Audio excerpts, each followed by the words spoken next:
The most important connection that you need to understand as you expand your spiritual gifts and build your practice as a witch is to learn your connection between your body and the earth. This is all about the element of earth and earth magic today.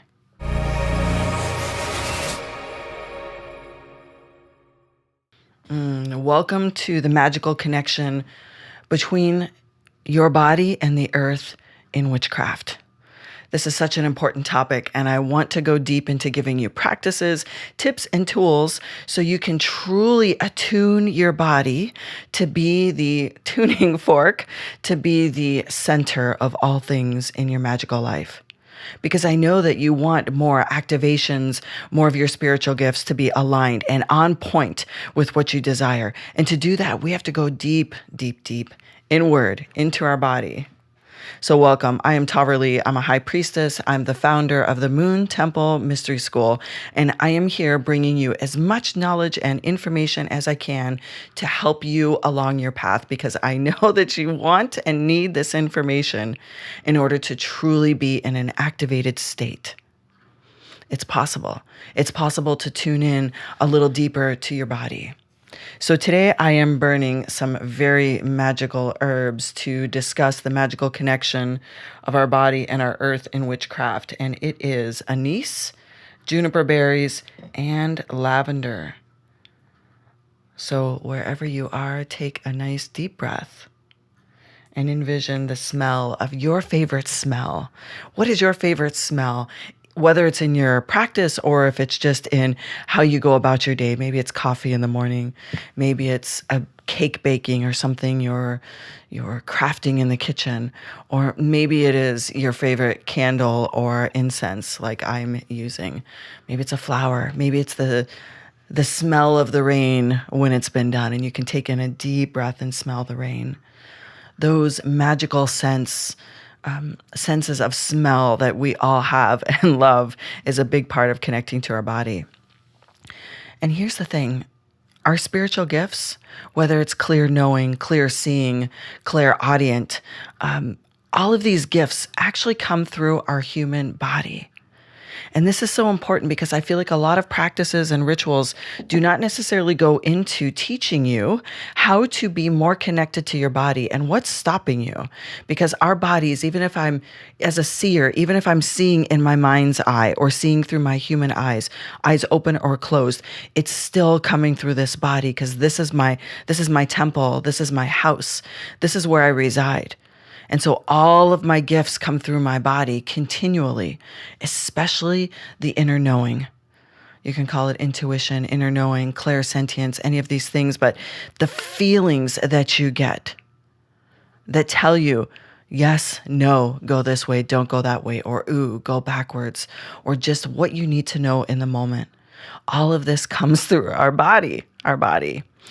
And I know that we are in this time and age, a lot of us are very disconnected from our bodies for a multitude of reasons. We are fast-paced. We are constantly visually allowing ourselves to be overstimulated through our devices. We are outside of our body more than we are inside. And guess what? The magic, the gold, it's all inside. It's inside. And so the first thing I'm going to suggest is asking yourself, how much time in the day do you live without any external noise to only hear the inside? Ask yourself that question. It's a good question. And this isn't green witchery per se. That's a whole nother video. And I'll do that another time because I am definitely a green witch. But today I really want to focus on this magical connection that lives between our body and the earth in witchcraft. And so the caveat I'm going to give you today is if you have trauma, right? If you have trauma with your body, specific trauma with your body, or trauma that has happened to you psychologically that lives in your body, I encourage you to do the work, to get help. to find a therapist, to find a somatic practitioner, to find a way to start working on that trauma, because I don't necessarily have the time to go into that today. And with a lot of my spiritual coaching clients, I teach movement of that energy, of where it sits in your body.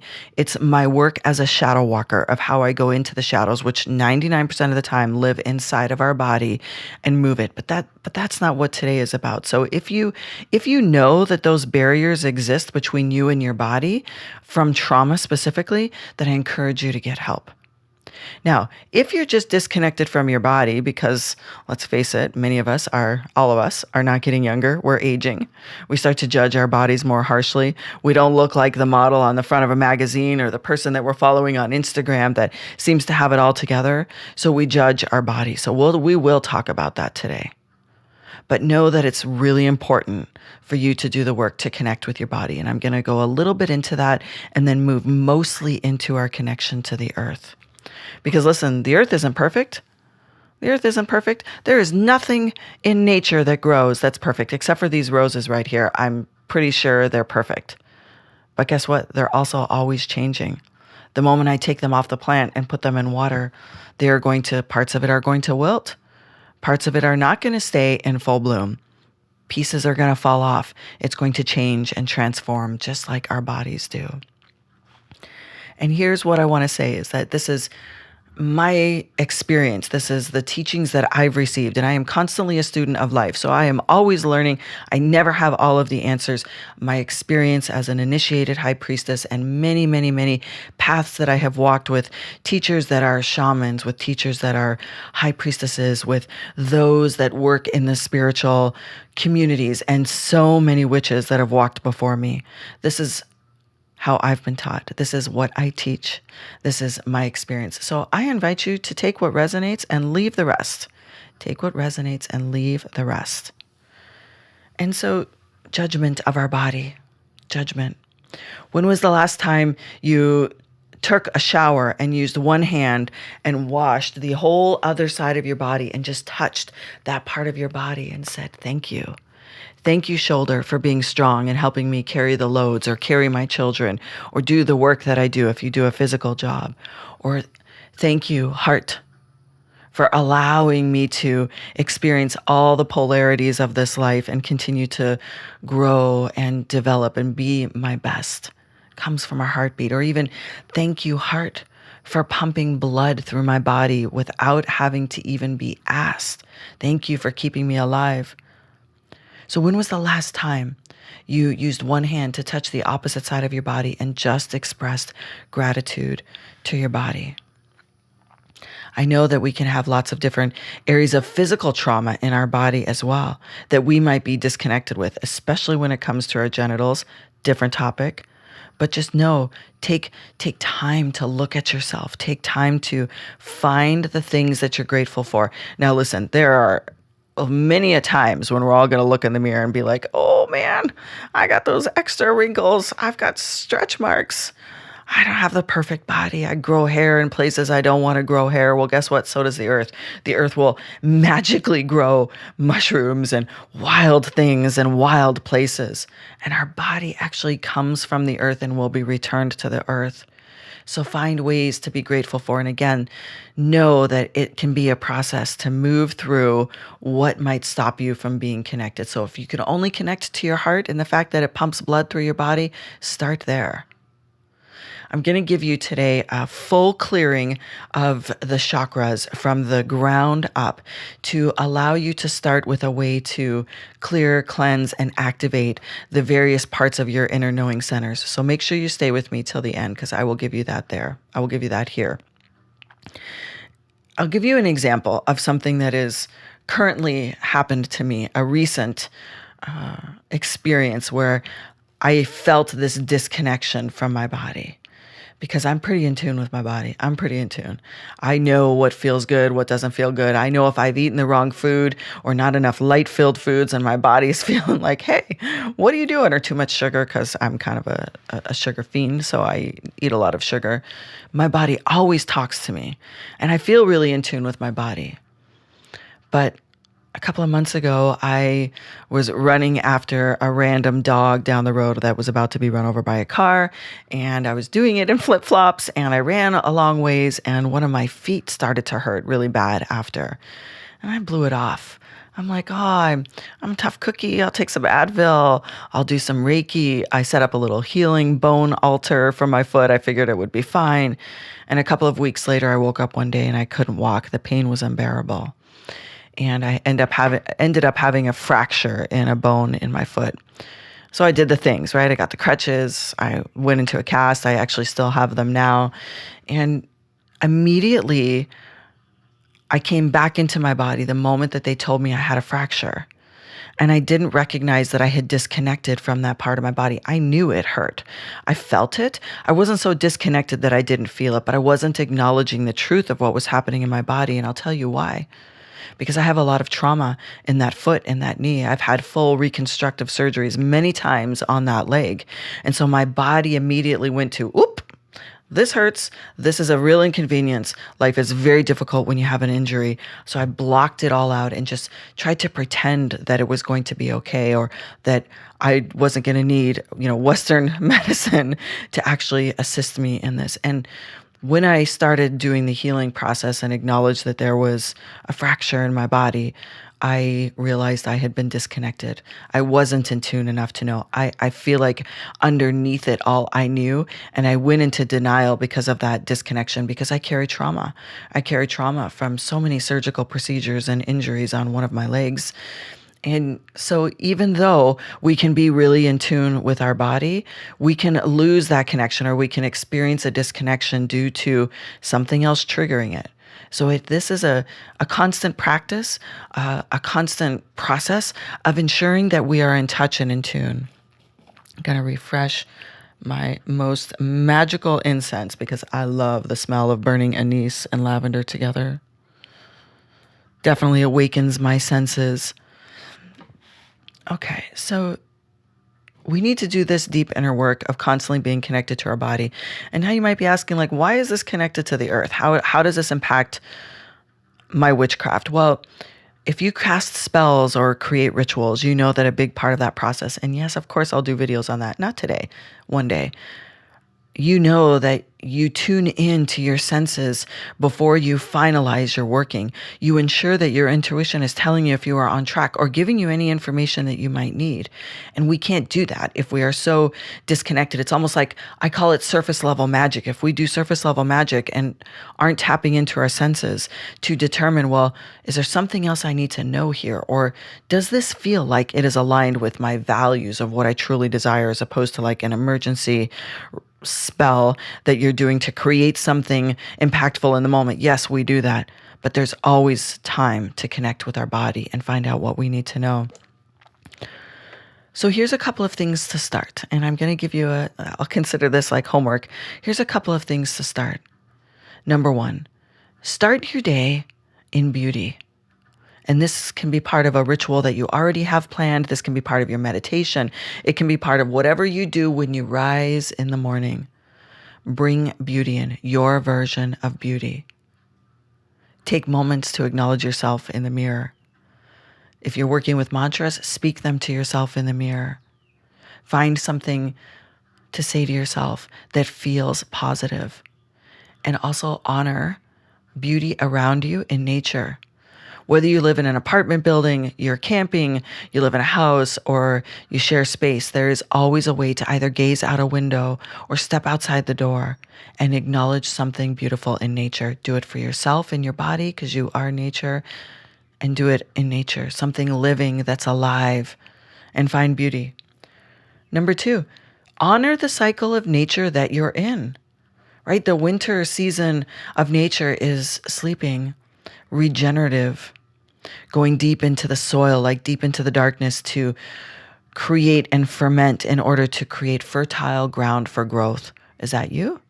Are you in the spring, like you're just awakening? You've like shed this year so far and you're like, oh my goodness, I am ready to bloom.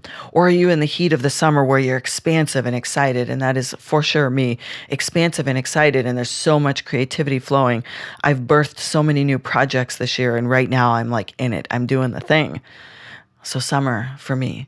Oftentimes, the season that you're living in may dictate the season your body is in, but not always. Definitely not always.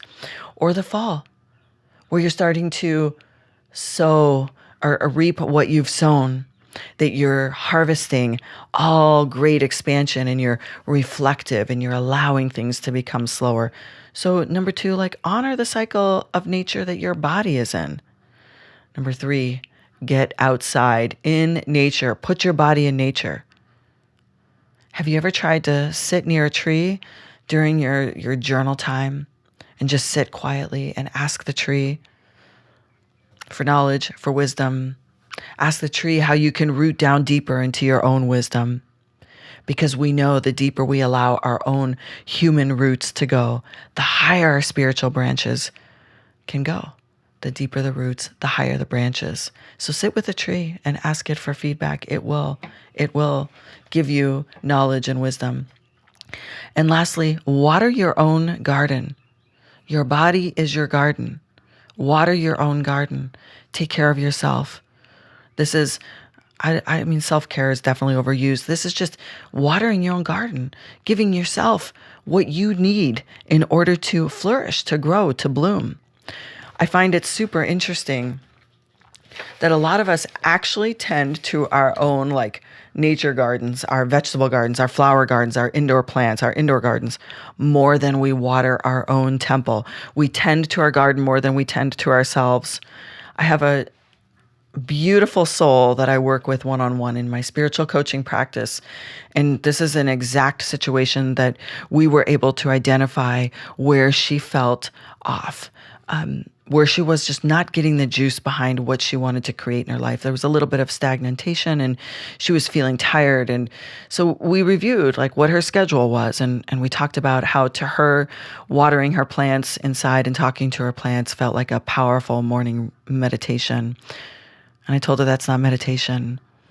When you're pouring outside of you, it's not meditation. Meditation is clearing the space for you to pour inward, to listen inward. It is a ritual for sure to connect with your plants, listen to them, talk to them, feed them, tend them. Yes, all those things, but it's not meditation because you're pouring out, not in. And so when we discovered that she was spending more time on her indoor and outdoor gardens than she actually spent listening to her own inner temple, not tending to her own inner temple. She was bypassing exercise, bypassing walks, bypassing journaling, bypassing meditation to work more with her plants, that she was pouring out instead of in. And so we switched it. We just created balance. Create the schedule to work on your indoor plants, your outdoor plants, and then ensure that you make time to work and tend yourself as well. So why don't you pick your favorite plant or your favorite flower? Find one that you love. And if you have to cut it, maybe put it in some water. If you have to dry it, because it will die soon after you've removed it from its mama. Sit with the plant. Sit with that flower. Draw it. Talk to it. Find a way to honor the beauty in it. And then set it aside and do the same thing for you and your body. Okay, I'm going to give you a divination spread. And if you don't work with any tarot or oracle cards, or you're not even sure what divination is, no problem. Use these as journal prompts. If you do work with a deck, you will speak this question aloud, opening your journal, and pull a card per question, and then write it out. Of course, I suggest a minimum of 7 days when you're working with any prompt that is meant to give you insight. Do it for 7 days, and then go back and review. And don't just leave it there. Don't just leave it in your journal. If you identify a similar message across these 7 days, then the next question is, what action can I take based upon this knowledge? What inspired action, in spirit action can I take based upon this knowledge? If you have a very expansive ritual or spell casting practice, then after you've asked that question, what action can I take? Then build your ritual, build your spell around creating this magical connection between your body and the earth to really and truly up-level your witchcraft, your craft, your practice, your path. It is a practice. So, first question. How can I connect more deeply to my body? I pulled this card called Time to Dance Around the Sun. It's so beautiful. Message is clear. More dance, more movement, putting my body under the sun, movement, heat. It is almost like this particular animal is holding the sun and moving. So without even going to the book, message received, dance more. So the question was, how can I connect more deeply to my body? More dance. Let it sweat. Let it be hot. How do I move? Like, how does my body move? I oftentimes, depending on how someone's result of this reading, this is a very important common question in divination practices and learning to turn on your spiritual gifts and connect to your body, connecting it to the earth, making all systems connected to truly bring that juice into your practice. I tell them that if you draw a card with an animal, move like that animal. Get your body on the ground. I don't care if you have to go in your bedroom, lock the door from your kids, your family, your roommate, your parents, whatever it might be. Lock the door. And how would that animal move? Inside, outside, move like that animal. Again, build it into your practice. Not just once, build it into your practice. Second question, how do I need to nourish my roots? How do I need to nourish my roots? So, for example, I got two. In the middle of the bridge, and if the wild ones come with sticks. See, and I know exactly what this means. In the middle of the bridge, for me, as someone that does a lot of work in the underworld and walks in shadows, it's to remain in this middle ground day to day. I can expand high up in the cosmos and journey space and in dream time and in shifted consciousness states and my practices and rituals. And I can also go deep, deep, deep, deep, deep into the spiritual world of the underworld. So staying in that place between the two, it's like keeping one foot in the other. That is how I nourish my roots. For me, it's being able to go deep and yet come back as the bridge. I got it. I got the message. And number two, if the wild ones come with sticks, what to do? How do I need to nourish my roots? This for me is acknowledging that when you do a lot of, and I'm just giving you an example for me, when I do a lot of deep underworld work, I unearth a lot of trauma from witches that have done what I do. The spirits visit me often.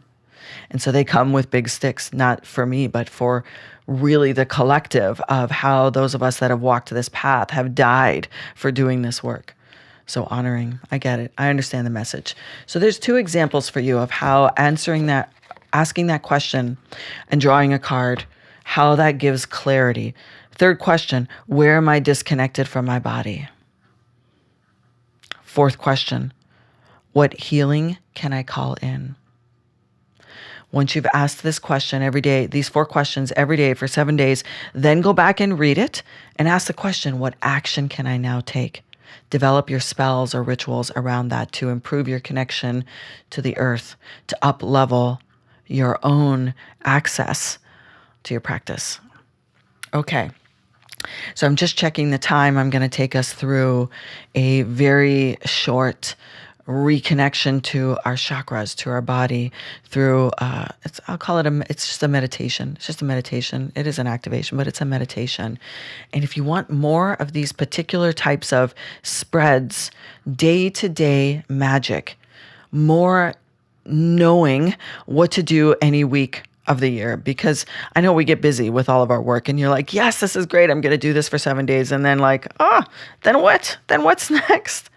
Join me in the Spellbinders Club. I'm live, not always live. I put a video up at least once a week. I put tons of content there. It is in real time, is what I mean, not live. Real time of things that you can follow and do, and it's super, super cheap. I'll be like the witch in your pocket. Spellbinders Club. Use the link in the notes before I do this chakra. I'm also going to tell you that there are many ways that you can get involved in Mystery School. If the word high priestess, tickles your intuition and you're like, oh, can I do that? Yes. Or if you're wanting to embark deeper in that process of the healing journey, of learning how to create medicine wheels of your own healing journey and then to be of service for others, that's the Sacred Wheel class. I always have a free witching hour the first Wednesday of the month. All of this information can be found on my website, so make sure you visit me there. Okay, for this particular meditation, I'm going to invite you, if you are not driving, because don't do this if you're driving, you can just listen if you're driving. If you're in a place where you can actually close your eyes, I want you to let yourself sit heavier, straighten your spine, put both feet flat on the floor, and gently close your eyes. We're going to take 3 deep breaths. Here we go. Breathing in and exhale. In, exhale, in, and release. Keeping your eyes closed, your spine straight. I want you to picture your root chakra, which is that place at the bottom of your tailbone, carries through into the very front of your genitals. I want you to picture a ball of red light swirling round and round in that area, bringing light, bringing clearing, bringing heat into that area. Just hold that red light in your root. Taking a deep breath in your nose. And as you exhale, move up slightly in your body to your sacral chakra, around your belly button and towards your spine, and allow an orange light to come in, to swirl, to cleanse, to clear. Let it move, bring heat. Taking a deep breath in. As you exhale, come up to your solar plexus in the area of the bottom of your rib cage, back to front, and allow a yellow light move front to back, side to side, moving round and round, bringing heat, clearing, connection. Hold it. Taking a deep breath. As you exhale, move up into your heart center, between the middle of your back and your front, where your heart sits directly in the middle. This is a green light. Let that green light swirl through your heart center, through your chest, around your lungs, going round and round, clearing, cleansing. Keep going. Taking a deep breath. Letting a blue light now in your throat, around your throat, inside and outside of your body, allowing a blue light to move, cleansing and clearing round and round your throat, your neck. Keep letting it move, scanning up and down, clearing, removing, cleansing, blessing. Taking a deep breath.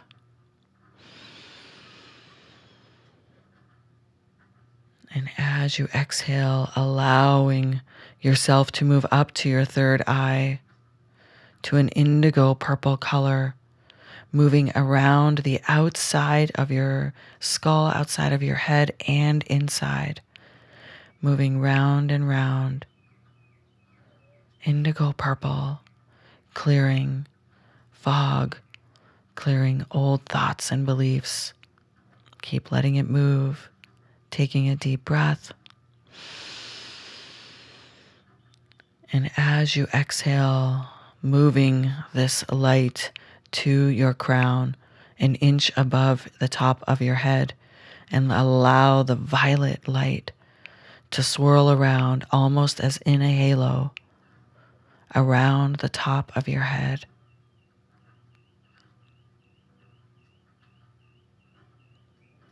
Now, I want you to visualize these colors, these movements of light as we move back down. On the crown, it's violet. Coming to your third eye, indigo, purple. Moving to your throat in blue. Traveling down to your heart, spinning in green light. Moving down to your solar plexus in yellow. Moving to your sacral chakra in orange. Going deep into your root in red. And allowing all of these colors to blend and move down your legs, going down your thighs, down your knees, down your calves, out the bottom of your feet, and deep into the center of the earth. And so it is. Thank you for joining me today. Make sure you hit the subscribe button and join me on this channel, and I will continue to bring you as much information as I can.